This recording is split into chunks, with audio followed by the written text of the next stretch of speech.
আপনাকেই বলছি, আপনি যে বয়সে যে হন না কেন, আপনি পৃথিবীর যে প্রান্তে যেখানে বসেই আজকে চ্যানেলের এই অনুষ্ঠান দেখছেন, আমি যদি ভাবি আর আমার এই কবিতার লাইন দুটো যদি শোনেন, থাকবো না গো বদ্ধ ঘরে, দেখবো এবার জগৎটাকে, কিংবা ভোর হলো দোর খোলো খুকুমনি ওঠরে, বললেই আপনাদের মনে পড়ে যাবে আমি কার কথা বলছি, কেন আজকের এই আয়োজন।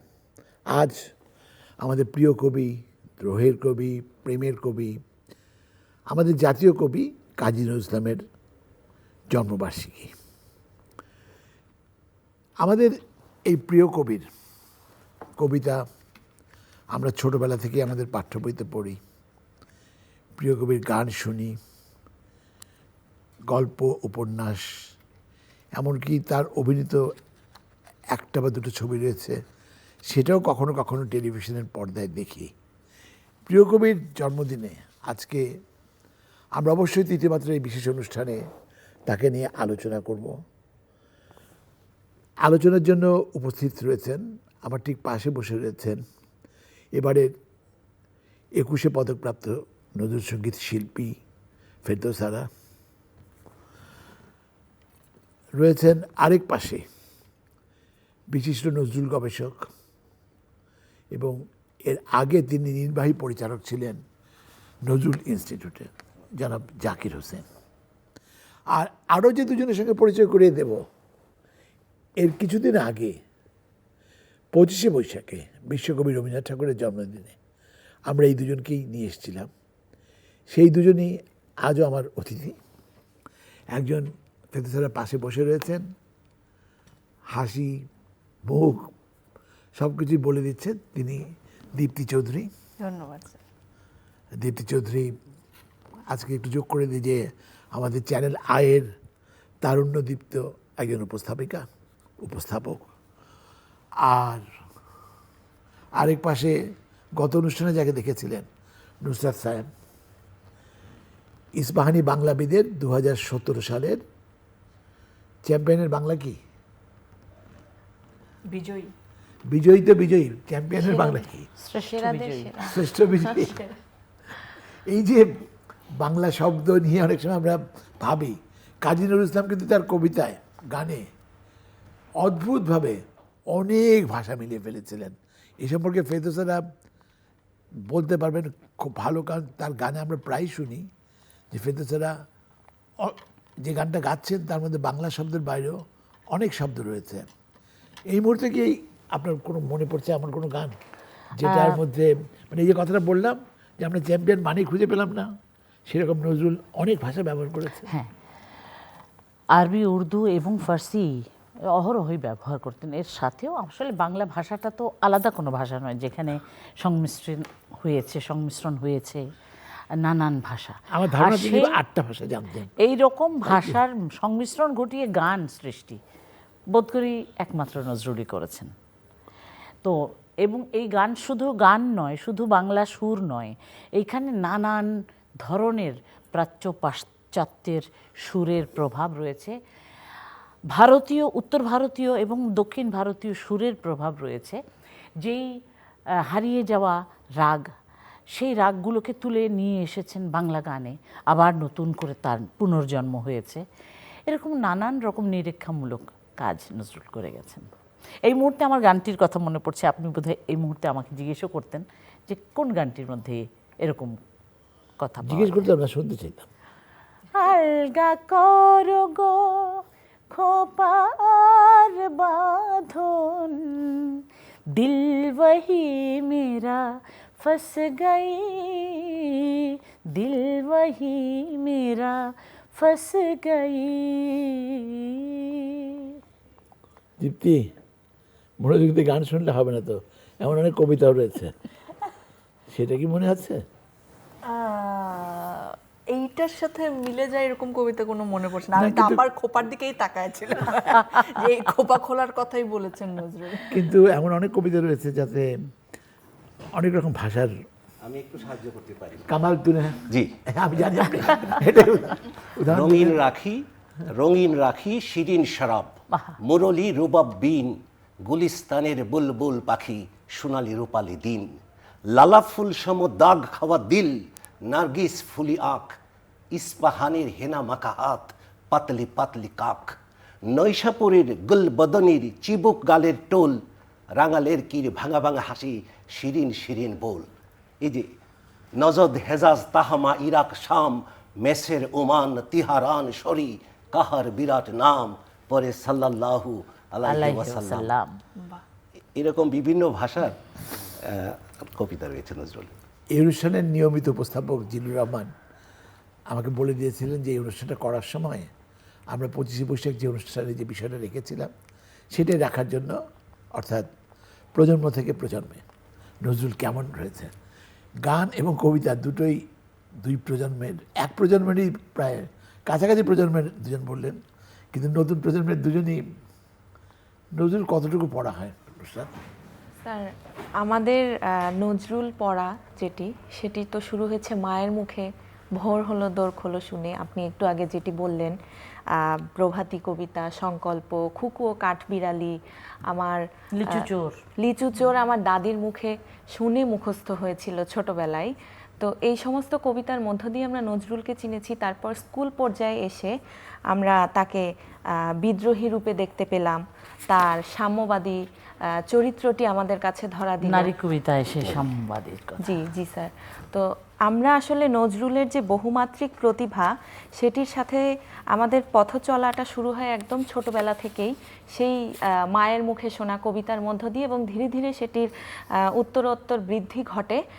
তার বিভিন্ন মানবতাবাদী গজল, হামদনাথ, গান এবং বিভিন্ন ধরনের কবিতা পাঠের মধ্য দিয়ে, তার ছোট ছোট কয়েকটি গল্প আছে। তিনি শিশুতোষ যে ছড়া কবিতাগুলো লিখেছেন, সেগুলো আবার বড় হয়ে যখন নতুন করে পড়তে যাই, তখন বুঝি যে একটা মানুষ কিভাবে শিশু মনের ধারণাকে মাথায় রেখে তাদের জন্য উপযোগী করে ছন্দের মিল রেখে দারুণ সৃষ্টিশীলভাবে তিনি তার এই মেধাকে, মননকে কাজে লাগিয়েছেন। আমরা আরেকটু যোগ করতে পারি যে কাজী নজরুল ইসলাম যতদিন বেঁচে ছিলেন, তার জীবনের প্রায় 3 দশকেরও অধিক তিনি অসুস্থ ছিলেন। সেই সময় তিনি খুব বেশি সৃষ্টিশীল হতে পারেননি, তিনি বাকরুদ্ধ হয়ে গিয়েছিলেন, তার লেখার ক্ষমতা কমে গিয়েছিল, তিনি কথা বলতে পারতেন না। তবে তার সৃষ্টিশীল জীবনে মাত্র 23 বছরে তিনি 8000-এরও অধিক গান লিখেছেন, যার মধ্যে আমরা এখন মোটামুটি 4000-কে সংগ্রহ করতে পেরেছি, অধিকাংশই হারিয়ে গেছে। এছাড়াও তিনি কবি হিসেবে, গল্পকার, প্রাবন্ধিক এবং সাংবাদিক সাহিত্যিক হিসেবেও তিনি কিন্তু ভীষণ উজ্জ্বল ছিলেন। যদিও তার জীবন খুব বেশি বর্ণিল ছিল না তার জীবদ্দশায়, তিনি মারা যাওয়ার পরে আমরা নজরুলকে ভীষণভাবে বুঝতে শিখেছি, তাকে আমরা অনুধাবন করতে পেরেছি। নজরুল সম্পর্কে মোটামুটি তুমি একটা রচনা বলে। নজরুলের যে ছোটবেলার লেখাগুলো, যে ছোটদের জন্য লেখাগুলো, তোমার কি ধারণা এগুলো নজরুল ছোটবেলায় লিখেছেন? মানে পড়লে আমার তাই ধারণা হয়, কিন্তু পরে তো জেনেছি যে উনি বড়বেলাতেই ছোটদের যে নিষ্পাপ মন, নিষ্পাপ ভাবনা, সেখান থেকে লিখেছেন। সো মানে আমার কাছে নজরুল একটা বিস্ময়, মানে আমি যেরকম বিস্ময়ের সাথে দেখি যে মিশরে এত বছর আগে কিভাবে পিরামিড ওই আকারে হলো, এত বড় বড় পাথর কিভাবে আসলো, এবং মানুষ কিভাবে এত উঁচুতে সেটা নিয়ে গেল, ওইটা যেমন আমার কাছে বিস্ময়, নজরুলের সৃষ্টিশীলতাও আমার কাছে বিস্ময়। মানে একটা মানুষ ওই সময়ে তার যে বেড়ে ওঠা, তার যে সামাজিক অর্থনৈতিক অবস্থা, এবং মানে আনুষ্ঠানিক পড়াশোনার সুযোগ না পাওয়া, সেখান থেকে যে নজরুল মানে কোথায় কোথায় পৌঁছেছেন, এইটা আমার কাছে এক মানে উত্তর না পাওয়া প্রশ্ন। মানে আমি যতজনের কাছেই যাই, মানে তারাও বিস্ময়ই প্রকাশ করেন। আমার মনে হয় যিনি নজরুল গবেষক রয়েছেন, আপা রয়েছেন, তোমার বিষয়টাকে একটু সাহায্য করতে পারবে। তার কারণ হলো, ও যেটা বললো ওটা কি খুব ঠিক। ছোটবেলায় ধরেন ব্যাঙাচির যে গানগুলো, নজরুল আসলে কবিতাগুলো সারা জীবন ছোটই ছিল। তিনি তো বিদ্রোহী কবিতায় বলেছেন, আমি চির শিশু, চির কিশোর। যিনি চির শিশু, চির কিশোর, চির তরুণ, চির। তো এখন ওই যে শিশুদের ব্যাপার যেটা বলছিলেন আর কি, আমার সীমার বাঁধন টুটে 10 দিকেতে পড়ব লুটে, পাতাল ফুরে নামবো নিচে, উঠবো আমি আকাশ ফুরে।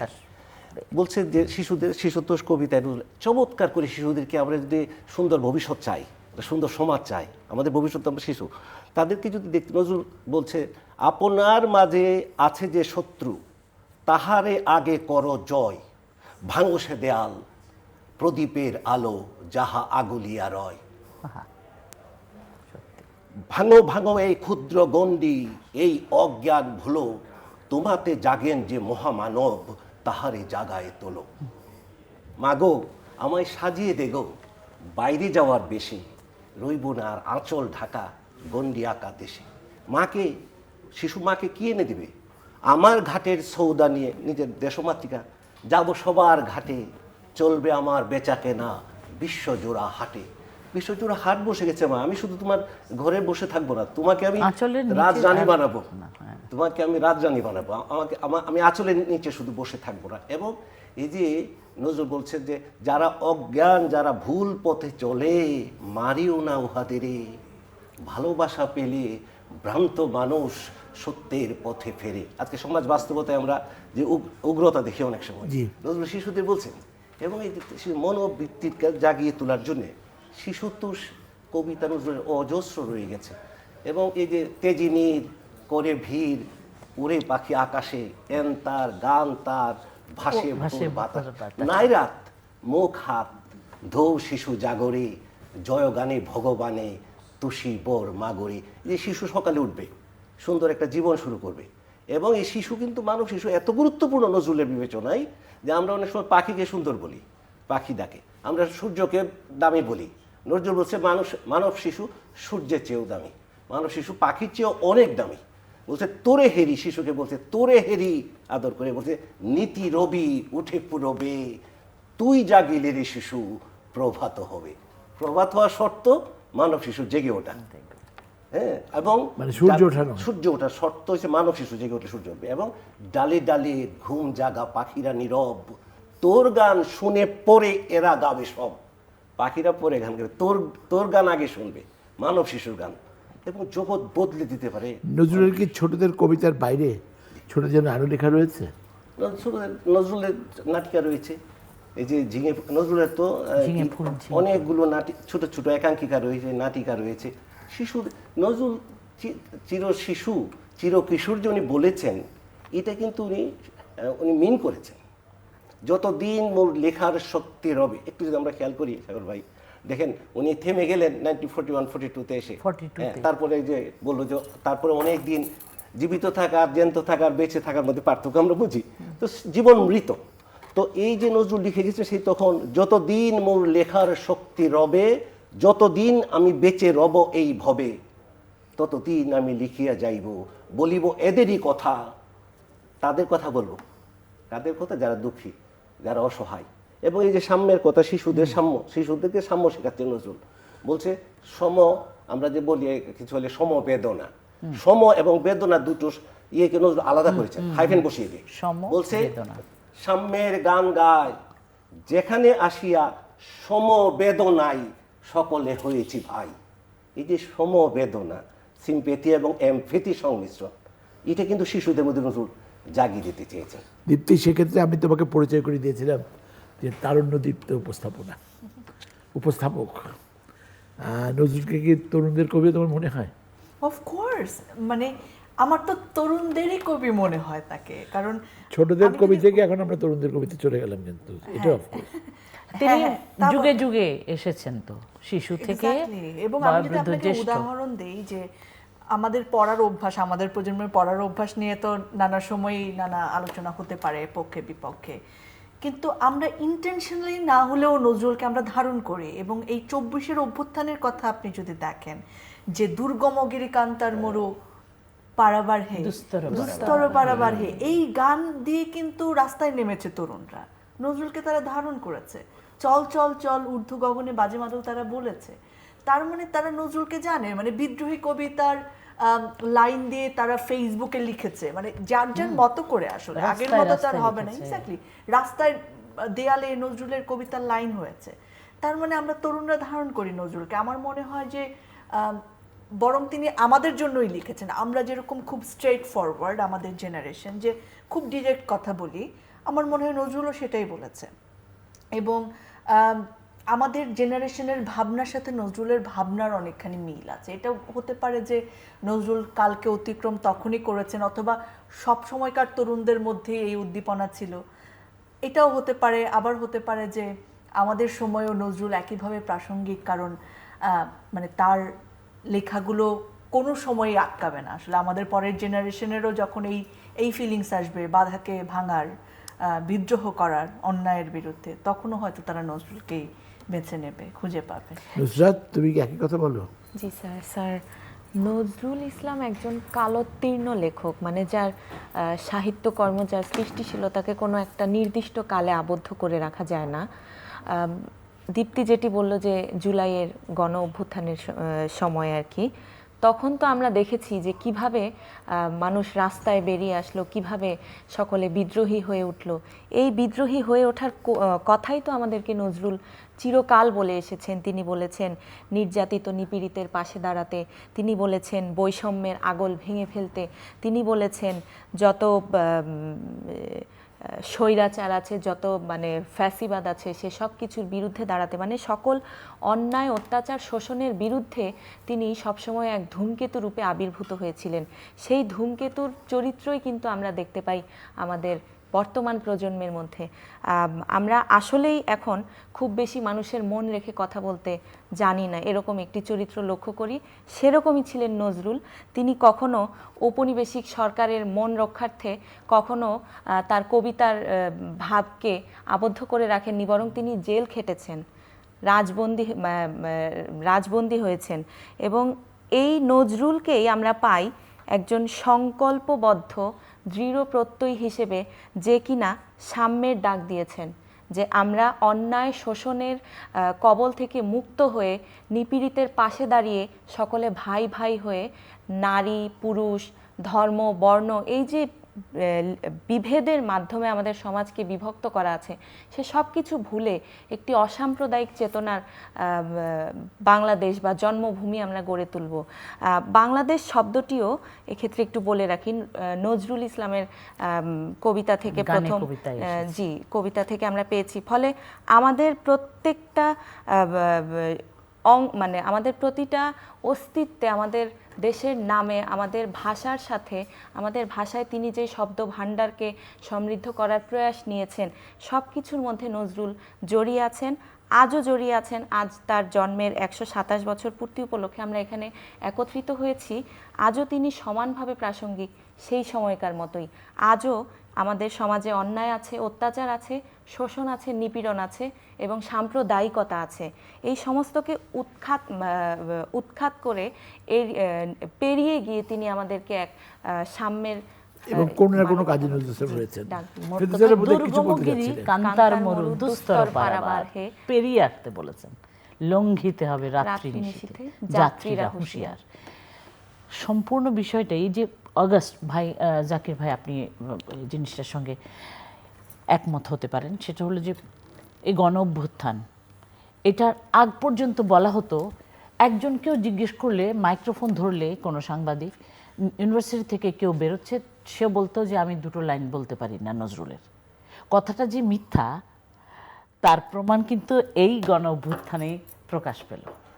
তার মানে হলো প্রত্যেকের ভেতরেই ছিল নজরুল। তারা প্রতিটি রাস্তার আনাচে কানাচে সবখানে নজরুলের এইসব বাণী, যে বাণীগুলো আমাদেরকে সবসময় উজ্জীবিত করে তোলে, উদ্দীপ্ত করে তোলে, ছিল, প্রত্যেকেই জানে। তাহলে কেন এই কথা ছড়ানো হয় যে নজরুলের বাণী বলতে পারে না?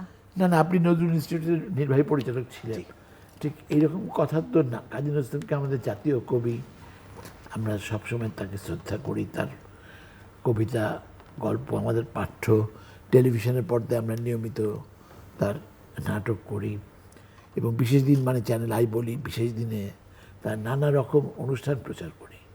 সব মিলিয়ে কাজী নজরুল অবশ্যই বাংলাদেশের মেলাও করেন, নজরুল মেলা, নজরুল মেলাও চ্যানেল আইতে হয়। সব মিলিয়ে কাজী নজরুল অবশ্যই বাংলাদেশের মানুষের হৃদয়ে একটা বিশাল অংশ জুড়ে রয়েছেন। অ্যাকচুয়ালি একটু আগে আলোচনা হয়েছে নজরুল কবি সাহিত্যিকের পাশাপাশি সাংবাদিক নজরুল, এটা সবচেয়ে সবচেয়ে কম আলোচিত, লেস ফোকাসড। এটা আমার বিবেচনায় আমি মনে করি ভারতবর্ষে, অধীন ভারতবর্ষে সবচেয়ে সাহসী সাংবাদিক যদি একজনের নাম বলতে হয় তিনি নজরুলকে বলতে হবে। এই যে পূর্ণ স্বাধীনতা চাই, স্বরাজ টরাজ বুঝি না, এই 1921-22 সনে আপনারা তো মানে 1921-22 সনে এরকম ভাবে স্বাধীনতার ঘোষণা কোনো বাঙালি সাংবাদিক দিতে পেরেছে, এটা তো অকল্পনীয় বিষয়। কাজেই এই পুরো ভারতবর্ষের সমস্ত সাংবাদিকের মধ্যে বাঙালি। উনি কি কোনো পত্রিকায় সাংবাদিকতা করেছেন? উনি তো ধূমকেতু করতেন, ধূমকেতু সারথি ছিলেন, আরও কিছু সেবকে জাগৃহিতে কাজ করেছেন, উনি যুগবাণীতে কিছু কাজ করেছেন, বিভিন্ন পত্রিকায় কাজ করেছেন এবং পত্রিকা ছেড়েও আসছেন।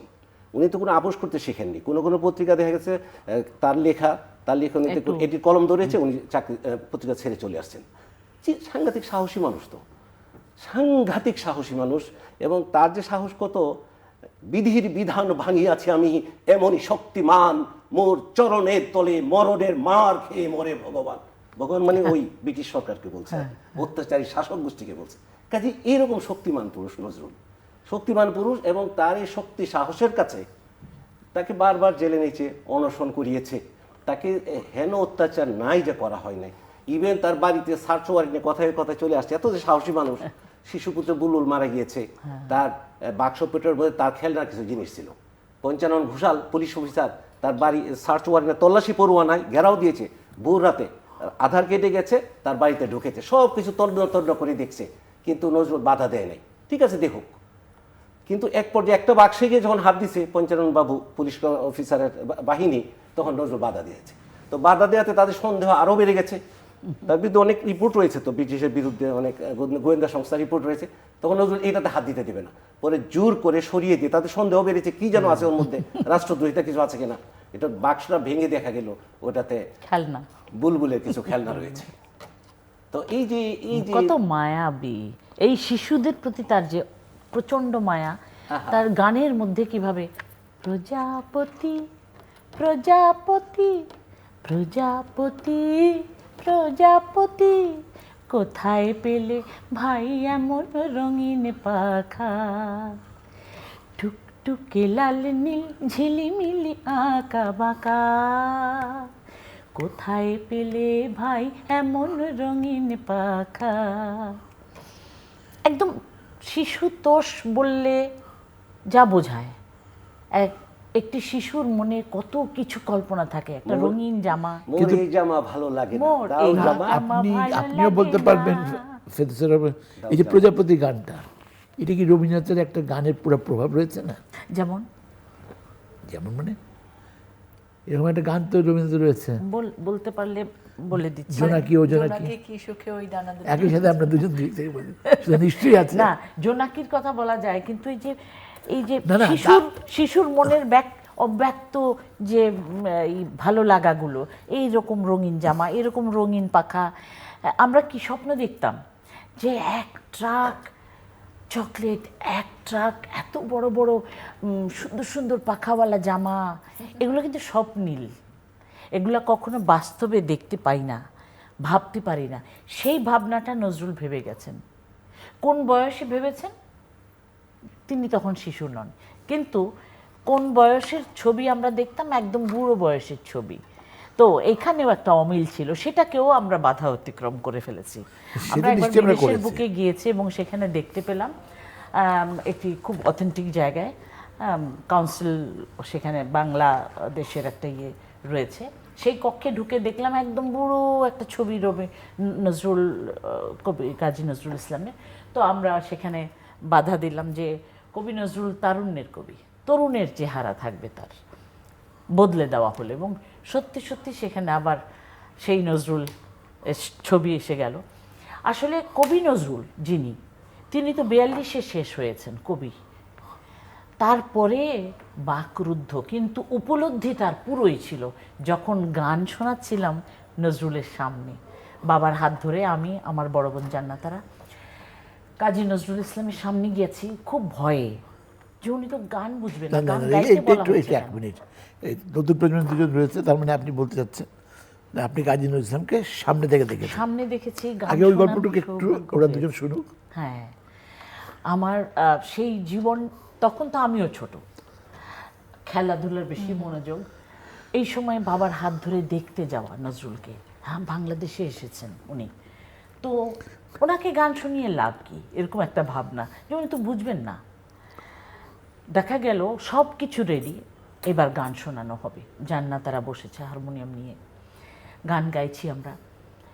এক ফাঁকে নজরুলকে উচ্ছল দেখতে পাচ্ছি, কিছু বলে ফেলবে এবার, মানে সারাক্ষণ তো উনি কিছু বলতে চাইতেন, এরকম একটা ভাব ছিল।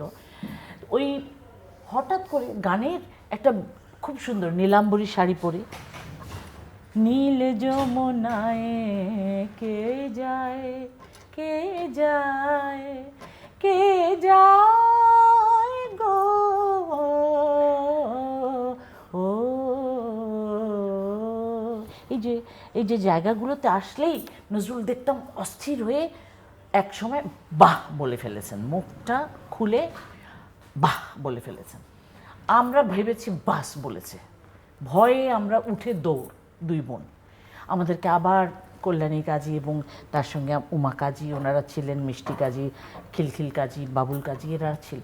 আমাদেরকে টেনে এনে বলা হলো যে না, উনি বাহ বলেছেন, বাস বলেননি, গান উনি শোনেন। তখনই বুঝলাম একজন বাকরুদ্ধ কবি রয়ে গেছেন, ওনার সম্পূর্ণ উপলব্ধি রয়ে গেছে, এবং উনি সুন্দর এক্সপ্রেশনটার মধ্যেই বোঝা যাচ্ছে উনি গান বোঝেন।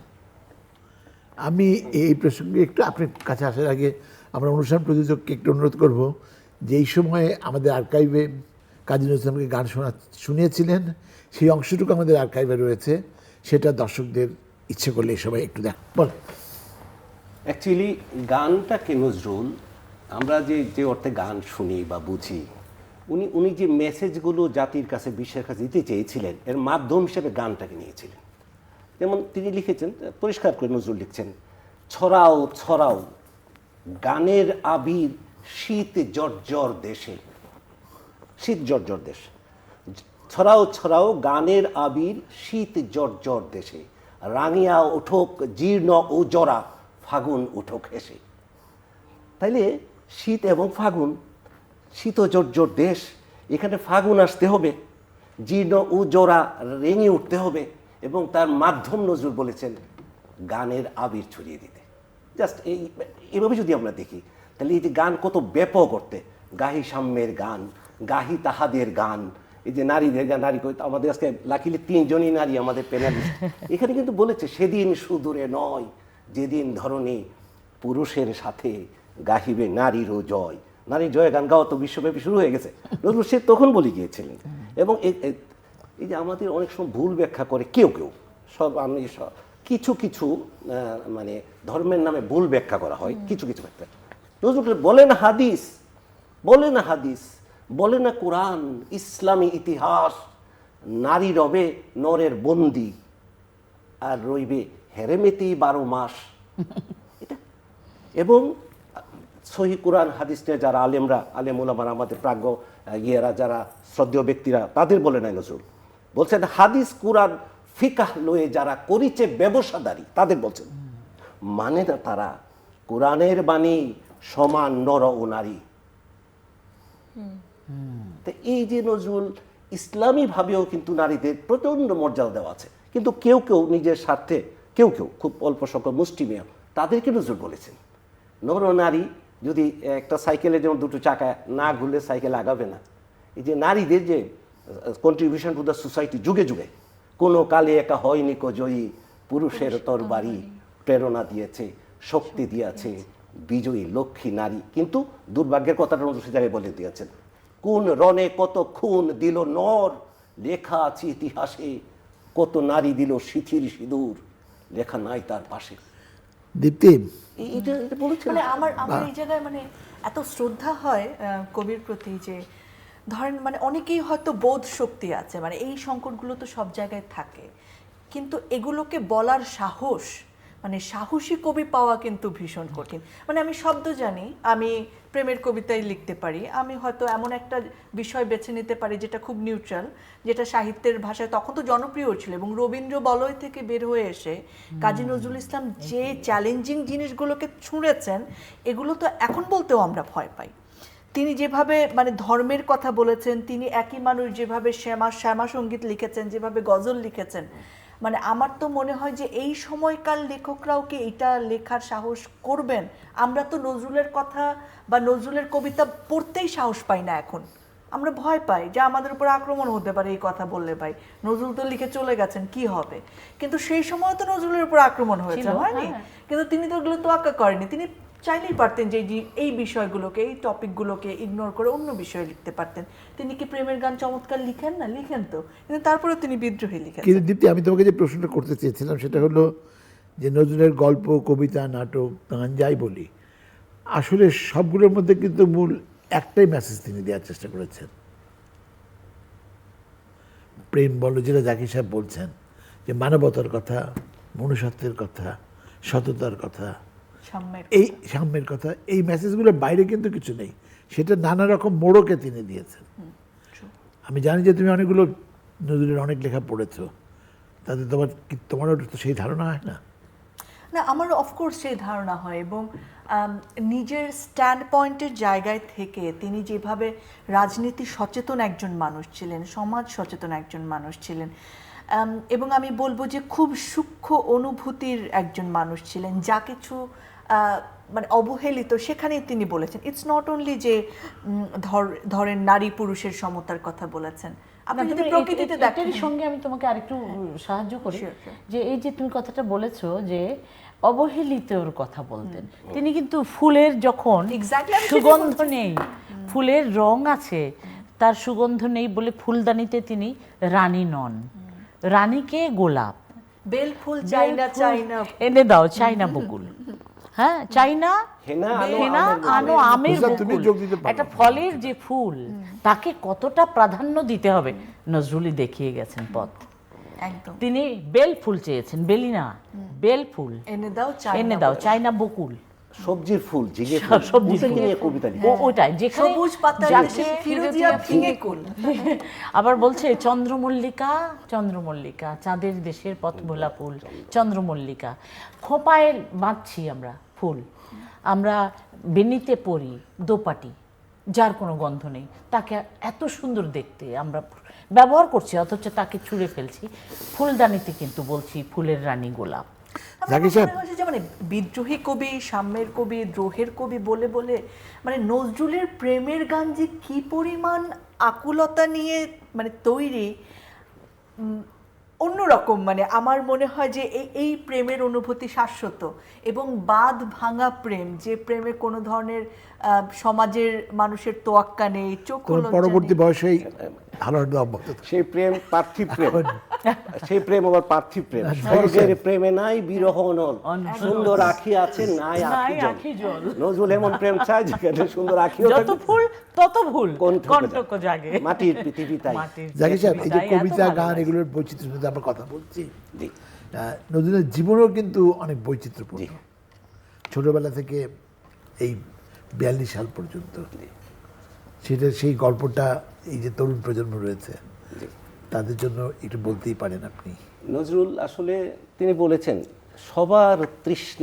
সবার তৃষ্ণা মেটাতে আমি যমুনা হইয়া ঝুরি, জানি না পৃথিবী কি নিদারুণ তৃষ্ণা লইয়া মরি। তিনি যে কি পরিমাণ তৃষ্ণার্ত ছিলেন পৃথিবী, তিনি সবার তৃষ্ণা মেটাতে উনি যমুনার মতো বয়ে গেছেন, আমাদের তৃষ্ণা মিটিয়ে গেছেন। জানে না পৃথিবী কি নিদারুণ তৃষ্ণা লইয়া মরি। তিনি বলেছেন, ইঙ্গিতে বলেছেন, তুমি কি বুঝবে কত ক্ষত হয়ে বেনুর বিনার হারে সুর উঠে হায়, কত ব্যথা কাঁদে সুর বাঁধা বিনা তারে। এই যে কত ক্ষত লয়ে, এটার অর্থ বুঝতেও তো কিসের ক্ষত এটা? বিনার তার বাজালে অবশ্যই কাটবে হাত, এই কাটতে কাটতে কাটতে কাটতে ওই জায়গাটা শক্ত হয়ে তবে বিনার তার বাজে। বিনার তার এত ব্যথা মুকুলে অলি না ছুলে, বনে কি দুলে ফুল পতাকা। আমি ফুল পতাকা দেখে খুব খুশি হই, বনে ফুলের পতাকা দুলছে, কিন্তু ব্যথা মুকুলে অলি না ছুলে। এবং এই যে ফুলের কথা, নজরুল নিজেকে মোমবাতি যেমন গলে শেষ হয়ে যায়, তাকে নিজেকে উনি নিঃশেষিত করে দিয়েছেন মানুষের জন্য, মানবতার জন্য। ম্যাডাম একটু আগে বলছিলেন, যে জায়গাতে কোনো কবি সাহিত্যিক পৌঁছতে পারেন না অথবা পৌঁছতে চান নাই বাংলা ভাষায়, নজরুল সেই জায়গাতে পৌঁছেছেন। হারিডোমকে, মেথরকে, কলিকে, ওকে চণ্ডাল চমকাও কেন, নহেও ঘৃণ্য জীব, ওই হতে পারে হরিশ্চন্দ্র, ওই শ্মশানের শিব। আজ চণ্ডাল, কাল হতে পারে মহাযোগী সম্রাট, তুমি কাল তারে অর্ঘ্য দানিবে, করিবে নান্দি পাঠ। সেখানে বলে দিয়েছেন তিনি, চাষা বলে করো হেলা, দেখো চাষারূপে লোকায়ে জনক বলরাম এলো কিনা। যত নবী ছিলেন মেষের রাখাল, নবী রাসূল সাল্লাল্লাহু আলাইহি ওয়াসাল্লামগণ আমাদের প্রেরিত পুরুষ যারা আল্লাহ তাআলার মনোনীত, তারা মেষের রাখাল ছিলেন। তারাই ধরিল হাল, তারাই আনিল অমর গ্রন্থ, যা আছে রবে চিরকাল। কাজেই রাখাল বলে কাউরে হেলা করা যাবে না, চাষা বলে করা যাবে না। ইভেন হারিডুম মেথর, আপনি হইয়া অসুচি মেথর, সূচি রাখিতেছ ভুবনে, না হতে প্রভাত, রাজপথ ধুলি মার্জনা করো গোপনে। আমি উঠে দিই রাস্তা চকচক করে, কিন্তু আপনি সাজি হইয়া অসুচি মেথর, আপনার গায়ে জগতের ধুলি আপনার গায়ে মেখে আমার কুলি, আমার মুঠে, আমার বোঝা বইতে গিয়ে সে কুলি হয়েছে মুঠে। এই জন্য নজরুল যে অন্য তথাকথিত কবি, বিখ্যাত কবি সাহিত্যিকরা অনেকেই যে জায়গাতে পৌঁছতে চান নাই, বলছে তোমাদের এই জ্ঞানের, কবি সাহিত্যিকদের বলছে অনেক, তোমাদের এই জ্ঞানের প্রদীপ মালা করে নাকো কেন কাঙালের ঘর আলা। এত জ্ঞান, এত শক্তি বিলাস সে কি, ওই কুঠিরে পৌঁছে না কোন সে শিলাই ঠেকি। কেন তোমাদের কোন শিলা বাধা দেয় এই দুঃখী, এই কাঙাল, এই গরিব, এই বঞ্চিত, এই নিগৃহীত, অধিকার হারা, আমরা যাদেরকে বলি নিচ শ্রেণীর মানুষ, তাদেরকে তো সম্মান করতে তোমাদের কলমে এত তৎপর হয় না কেন? কোন সে পাথর, কোন সে শিলাই ঠিকই প্রশ্ন করেছেন আর কি। 25শে বৈশাখের অনুষ্ঠানে দীপ্তি আব্দুল আবু সাইদ স্যার ছিলেন, তিনি তোমাকে বলেছিলেন তার প্রথম আলমে বোধহয় সংকল্প কবিতাটা বলার জন্য। সেদিন তো 25শে বৈশাখ ছিল, সুতরাং সেটা শোনা হয়নি বা অনুষ্ঠানে বলার সুযোগ ছিল না। আজকে ওইটা মনে হয় সবাই জানে, কারণ ওইটা আমাদের পাঠ্য ছিল। এবং জীবনের প্রথম আমি মঞ্চে ওই কবিতাটা পড়েছি, আমার প্রথম মঞ্চে ওঠা ওই কবিতা নিয়ে, তো ওইটা আমার কাছে খুব স্পেশাল। এর আগে পর্যন্ত সবাই ভাবতো যে আমার বড় বোন অনেক কিছু পারে, মানে আপার বড় বোন জান্নাতরা যেমন অনেক বড় শিল্পী, তা আমি একটু গায়ে হাওয়া লাগিয়ে ঘুরে বেড়াতাম। তারপরে একজন বললো, তারপরে ভাবলাম না এইবার আমাকে একটা কিছু করতেই হবে, সেই মঞ্চে ওঠা আমার সংকল্প কবিতা নিয়ে। তো এটা আমার কাছে। নুসরাত, তুমি কি জানো কবিতাটা? স্যার জানি স্যার। শুরু করো 2 লাইন, তারপর বাকি আবার দীপ্তি বলুন। থাকবো নাকো বদ্ধ ঘরে, দেখবো এবার জগৎটাকে, কেমন করে ঘুরছে মানুষ যুগান্তরের ঘূর্ণিপাকে। দেশ হতে দেশ দেশান্তরে ছুটছে তারা কেমন করে, কিসের নেশায় কেমন করে মরছে যে লাখে লাখে, কিসের আশায় করছে তারা বরণ মরণ যন্ত্রণাকে। বলতে বলেছিলাম 2 লাইন, তারপরে দেখা গেল পাশের দুজনও একই কবিতা আবৃত্তি করছে। আসলে নজরুল আমাদের প্রিয় কবি। ওই যে আমি একটু আগে শুরু করার সময় বলেছিলাম, আপনার পাশেই আপনার প্রিয় কবির কিছু না কিছু রয়েছে, বই রয়েছে, কবিতা রয়েছে, নানা রকম জিনিস রয়েছে। কারণ আমাদের প্রিয় কবি কখনোই আমাদের ছেড়ে যান না। আর আজকের অনুষ্ঠানে যখন ফেরদৌস আরা রয়েছেন, তখন তার গান ছাড়াও অনুষ্ঠান শেষ হবে, সেটাও তো আমাদের ভাবনার বাইরে। তো ফেরদৌস আরার গান দিয়েই আমরা অনুষ্ঠান শেষ করব। যদি আজকে চ্যানেল আয়ের নজরুল জন্মবার্ষিকী যে বিশেষ অনুষ্ঠানগুলো আপনারা দেখছেন, তাতে ফেরদৌস আরার অনেকগুলো গান রয়েছে।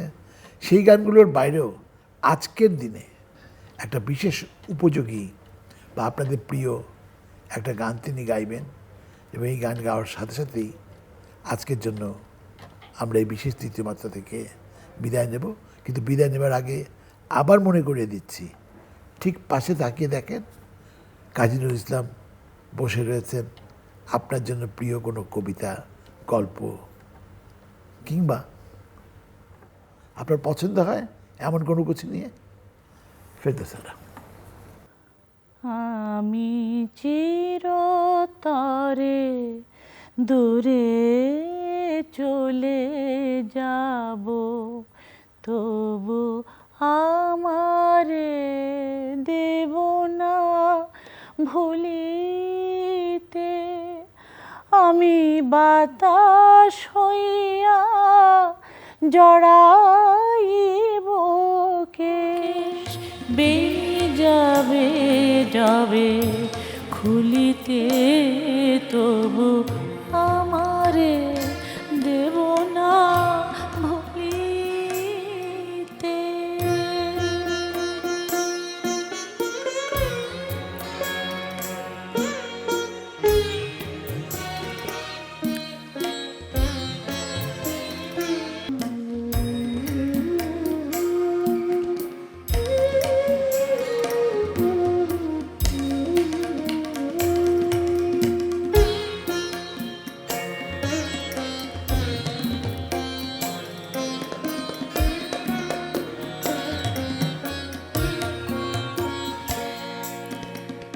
আসিবে তোমার পরম উৎসব, কত প্রিয়জন কে জানে, মনে পড়ে যাবে কোন সে ভিখারি, পাইনি ভিক্ষা এখানে।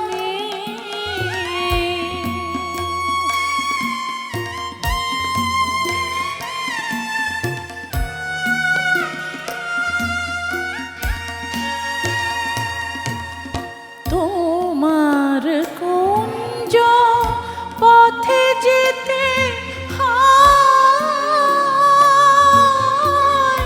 চমকি থামিয়া যাবে বেদনা,